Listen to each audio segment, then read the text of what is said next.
Oggi voglio presentarvi un video particolare, un disegno a matita fatto con la penna biro. Naturalmente si tratta di ricalco, ma un ricalco su un foglio, su un cartoncino di una grammatura importante. Quindi il risultato sottostante sarà un risultato evanescente, un risultato più etereo in qualche modo, che soddisfa le mie esigenze di rappresentazione. Ovviamente se voi usate un foglio più leggero il disegno sotto resterà più incisivo, però quello che io voglio, il mio risultato, il risultato che voglio ottenere è proprio questo tipo di evanescenza, questo tipo di eterea rappresentazione. Quindi mi servirò di questa grammatura proprio per ottenere questo tipo di risultato. Vi ricordo di iscrivervi al canale, perché iscrivendovi al canale, mettendo mi piace, condividendo un video e commentando sotto la descrizione, aiutate il canale a essere più visibile nella piattaforma di YouTube. Vi ringrazio ancora, vi do appuntamento a sabato prossimo, dove presenterò un video sui colori ad olio blu-azzurri. Allora non mi resta che augurarvi buona visione e a presto. Adopero uno stick di grafite della Kohinoor e praticamente prendo questo cartoncino che è 14,8 per 10,5 e come vedete lo disegno, lo segno tutto con questo tipo di grafite. Questa qui è una grafite molto molto argentea che mi piace particolarmente perché, come dicevo prima nella presentazione, dà questo effetto evanescente, non molto calcato, che mi serve per questo tipo di lavoro che sto facendo. Poi prendo lo scotch e ovviamente, dopo aver girato il foglio e messa la parte di grafite a contatto con il foglio sottostante, lo fermo con questi due lembi di scotch che mi permettono di avere un attimo di stabilità al foglio. E poi comincio questi segni che sono molto premuti sul cartoncino, non sono segni leggeri. Infatti l'adduttore del mignolo, che è quella parte del polso che noi appoggiamo sul foglio quando scriviamo, e dopo un pochino comincia a far male perché la pressione che deve esercitare il mignolo appunto nel fare questi solchi per riuscire ad andare a prendere il grafite sottostante e porla sul disegno, sul foglio di Pigna 4, il foglio che sta al di sotto di questo foglio bianco è un foglio Pigna 4 che ha questa sfumatura avorio che mi piace particolarmente. Quindi il disegno è un disegno di nuvole perché è un disegno abbastanza libero e mi consente in un tempo abbastanza breve di farvi vedere più o meno qual è il risultato che a me interessa ottenere. Vedete, i solchi sono, comunque se provate, non fate altro che provarlo e vedere da voi, controllando quanto il segno passi al di sotto del cartoncino, magari usando dei cartoncini di diverso spessore, quindi noterete, e anche usando delle grafiti di diversa morbidezza. Questa qui che uso adesso, mi sono dimenticato di dirlo, è una 6B, però una 6B di questo tipo di grafite che è abbastanza duro. Infatti ha questa dicitura hard smooth che ne certifica la durezza anche se rimane una 6B. Ecco, adesso io chiaramente continuo il disegno, non l'ho messo in velocità doppia perché l'ho tenuto in velocità normale, perché mi piace anche far vedere tutte le fasi e anche magari percepire quella pressione della penna sul foglio, che altrimenti una velocità alta non consentirebbe di leggere.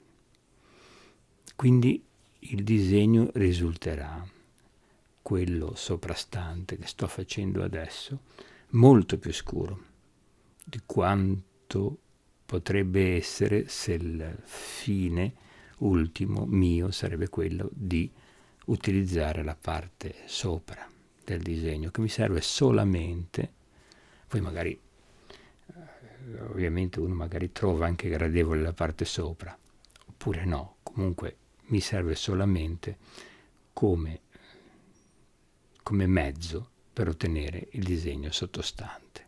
E quindi i segni sì sono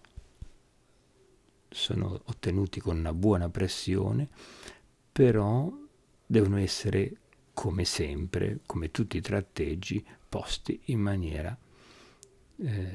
maniera conseguenziale, partendo dal più rado andando verso il più fitto. Quindi non comincio, ovviamente come sempre, come faccio nei miei disegni, a campire una superficie scura. No, inizio da una superficie intermedia dotata dalla distanza o meno dei tratti del tratteggio. Mi si consenta questo gioco di parole.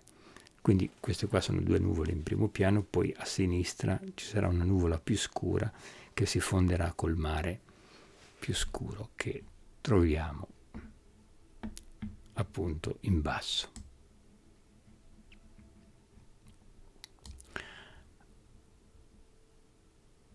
È interessante in questo tipo di tecnica provare e servirsi di essa o per ottenere un disegno completo, oppure per ottenere un disegno leggero su cui costruire un altro più incisivo sopra di esso.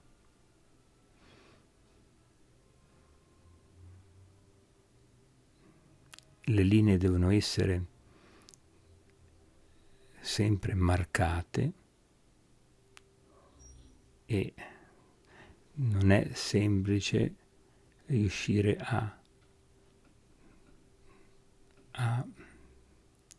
in maniera omogenea a trattare tutta la superficie allo stesso modo. Vedete, questa campitura che io faccio, che determina il fondo del disegno, devo sempre tenere a mente di usare la stessa pressione, perché sennò, se io allento di un pochino, il disegno sottostante diventerà sbilanciato negli scuri e nei chiari. Quindi, riepilogando, si prende un cartoncino o una superficie più o meno grammata, più o meno spessa, e si disegna, si copre la superficie di uno strato di grafite. Più leggera è la grafite e più è alto e spesso il cartoncino, e più il disegno sottostante risulterà sbiadito. Ovviamente più è sottile il foglio di carta e più è grassa e quindi scura la grafite che andate a mettere sotto il foglio, e più il risultato sottostante sarà più scuro. Quindi si volta il foglio, si mette con la faccia, diciamo, coperta di grafite a contatto col foglio sottostante, e si fissa con un po' di scotch per chiaramente renderlo più stabile e si comincia a disegnare con la penna. Perché con la penna? Perché la penna ha questa punta, una punta che dà una certa incisività, una certa forza per determinare dei solchi che vadano a prendere la grafite e collocarla nel foglio sottostante. Potrei anche usare una punta che non disegni, però ovviamente il disegno che io faccio sopra la penna mi aiuta a capire dove sono passato e dove non dovevo più passare, quindi mi serve anche come traccia. Se no io potrei farlo benissimo con un ferro da calza, con qualsiasi punta, siano però arrotondata per non bucare il foglio naturalmente. Questo metodo lo posso utilizzare naturalmente per ricalcare una figura che ho su un giornale o da qualsiasi parte, anche un disegno che ho fatto, e per riportarlo sul foglio sottostante. Ma in questo caso è proprio il disegno in sé che è l'oggetto principale, non è che mi serve il disegno sotto per compiere un'altra operazione, come non so, dipingere, e quindi mi serve il disegno sotto perché ho bisogno di un contorno, oppure di riportare un'immagine, perché altrimenti non l'avrei potuto fare. Quindi si tratta proprio di un'operazione svolta a monte di ricalco, ma in realtà è proprio l'oggetto, il risultato di questo ricalco che è il vero oggetto, il vero scopo di questa tecnica che io uso in questo momento. Poi ripeto, il disegno si può lasciare così oppure si può riprendere sotto e rinforzare. Ecco, parliamo di disegno e parliamo di ricalco e mi viene subito in mente di nuovo, e ci torno spesso perché ne vedo tanti, vedo tante persone che si dedicano a questo, alla fotografia ricopiata, riportata sul disegno o sul quadro. Questo è utile perché chiaramente l'intenzione è sacra e quindi l'intenzionalità del lavoro di qualsiasi individuo è sacro e non mi metto certo io a pontificare su questo. Però vorrei rimarcare proprio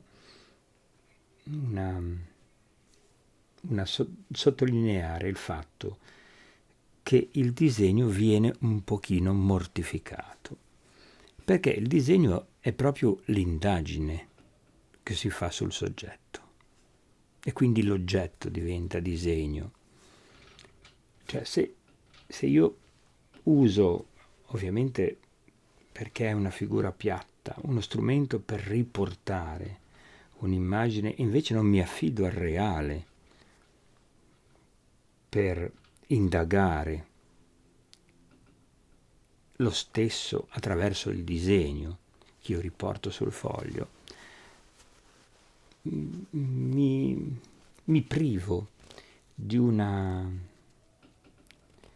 sensazione,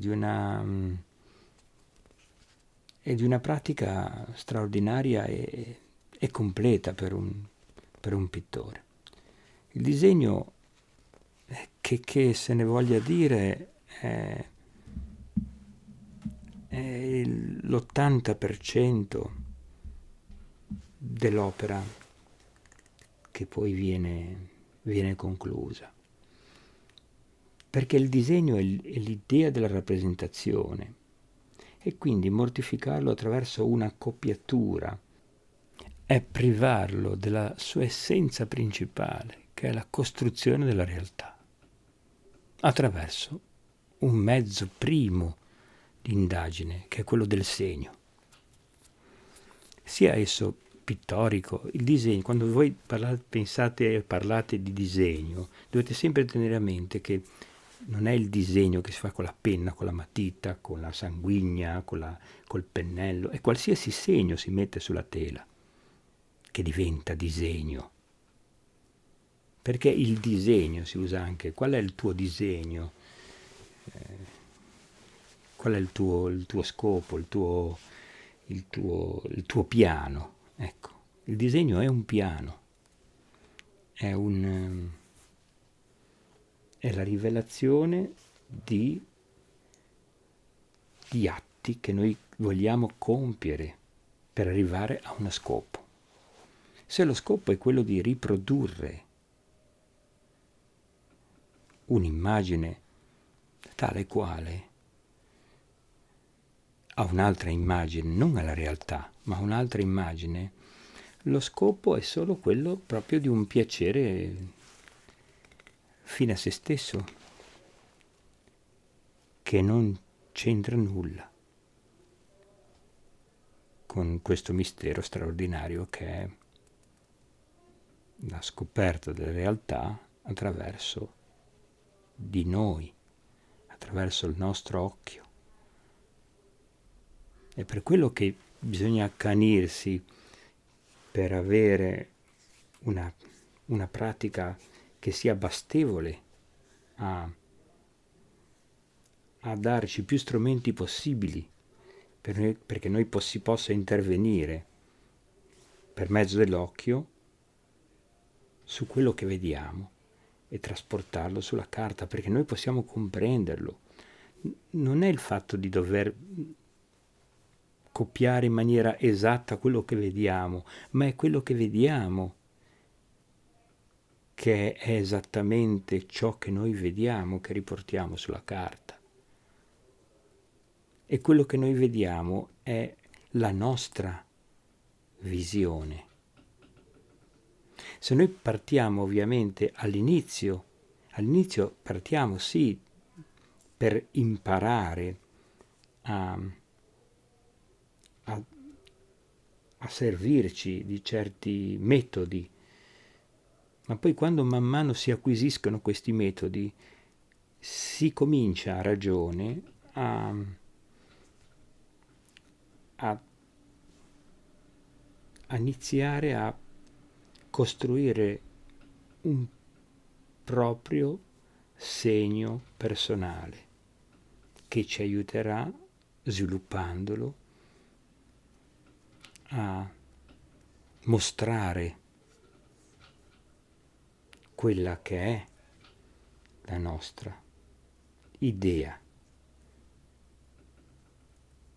di oggetto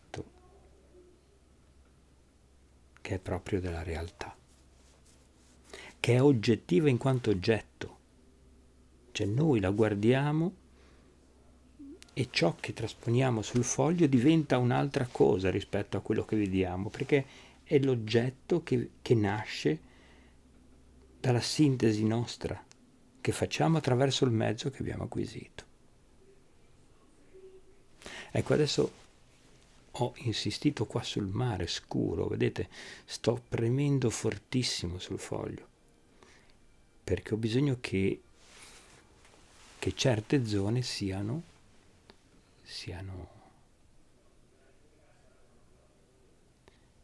incisive. Adesso fra poco toglierò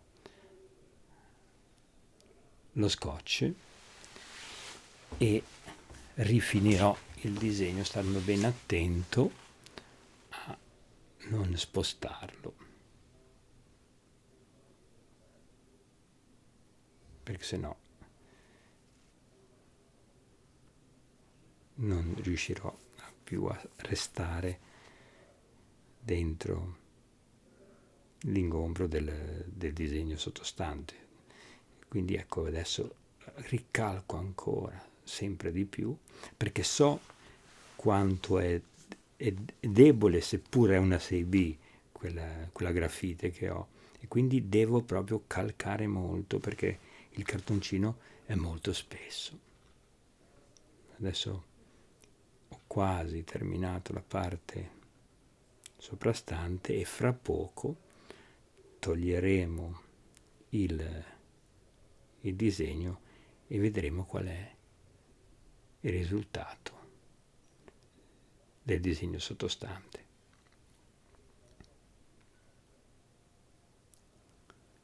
Il mare è sempre presente, ce l'ho sempre davanti, quasi tutti i giorni. Ed ecco il disegno sottostante. Vedete come è mosso, come è lieve, come non è disegnato, ma è appoggiato, come se la grafite fosse appoggiata sulla carta dalla penna. Adesso vi faccio vedere qualche particolare, poi vi metto accanto i due lavori in modo che si possa vedere bene la differenza. La carta ovviamente ha questo avorio, questo bel avorio. La ripresa non riesce a dare totalmente l'intensità e la specificità del mezzo, però direi che rende abbastanza l'idea. Io vi ringrazio davvero di darmi fiducia nell'iscrivervi a questo canale e a seguirmi in questa avventura. Se volete potete rifare anche voi e utilizzare questa tecnica per divertirvi. A presto!